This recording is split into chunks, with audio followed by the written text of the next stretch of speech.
বাংলাদেশকেই তারা একটা জেলখানায় পরিণত করে বাংলাদেশের মানুষকে আটকে রাখার যে পরিকল্পনা করেছিল, তার মধ্য দিয়ে সেদিন সে মানুষ স্লোগান তুলেছিল।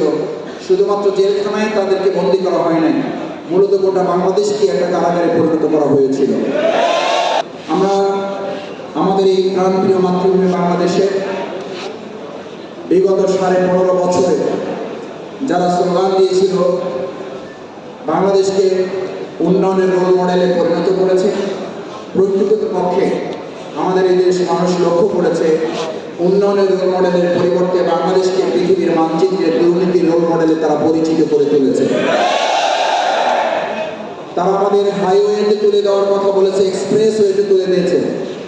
আসলে তারা উন্নতি এবং অগ্রগতির হাইওয়ে এক্সপ্রেসে তুলে দেওয়ার পরিবর্তে বাংলাদেশের মানুষকে আমাদের পাশে গ্রামীণগঞ্জ এবং তার আগে আমাদের এই পুরাতন জেলখানা ঢাকার এই জেলখানা, যেটি জেলখানা হিসেবে পরিচিত, এই গোটা বাংলাদেশকেই তারা একটা জেলখানায় পরিণত করে বাংলাদেশের মানুষকে আটকে রাখার যে পরিকল্পনা করেছিল, তার মধ্য দিয়ে সেদিন সে মানুষ স্লোগান তুলেছিল।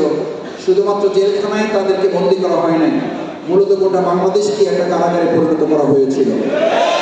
সম্মানিত সুধী মণ্ডলী, বাংলাদেশে এই সময়ে আজকে ইসলাম এবং ইসলামী আন্দোলন এদেশের মানুষের দেশপ্রেমের একটা গুরুত্বপূর্ণ নজির সামনে রেখে আজকে যদি আমরা একতাবদ্ধ হয়ে সমস্ত ষড়যন্ত্রের বিরুদ্ধে মাথা উঁচু করে দাঁড়িয়ে কথা বলতে পারি যে আমরা মানবরচিত মতবাদ দেখেছি, মানবরচিত মতবাদের সকল অনুশাসন এদেশের এখন মানুষের কাছে ইতিমধ্যেই একটা বস্তা পচা পরিণতিতে রূপ লাভ করেছে।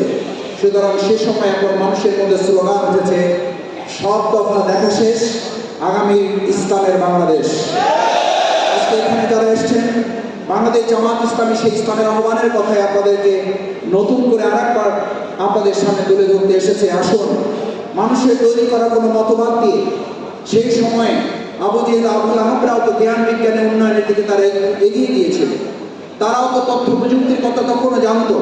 সেই আবু জেহেল আবুল আহাবদের কাছে মহাগ্রন্থ আল কোরআন ইসলামের অনুশাসন না থাকার কারণে আবুল হেকামরা যদি আবু জাহালে পরিণত হয়, আজকের যুগের যত বড় দলের নেতা হোক, যত তন্ত্র মন্ত্র তারা তৈরি করুক, আজকের যুগেও মহাগ্রন্থ আল কোরআন ছিল, আছে এবং থাকবে। সুতরাং মহাগ্রন্থ আল কোরআনের বাইরে যারা থাকবে তারা আবুল হেকাম হবে না, তারা আবু জেহেল হবে।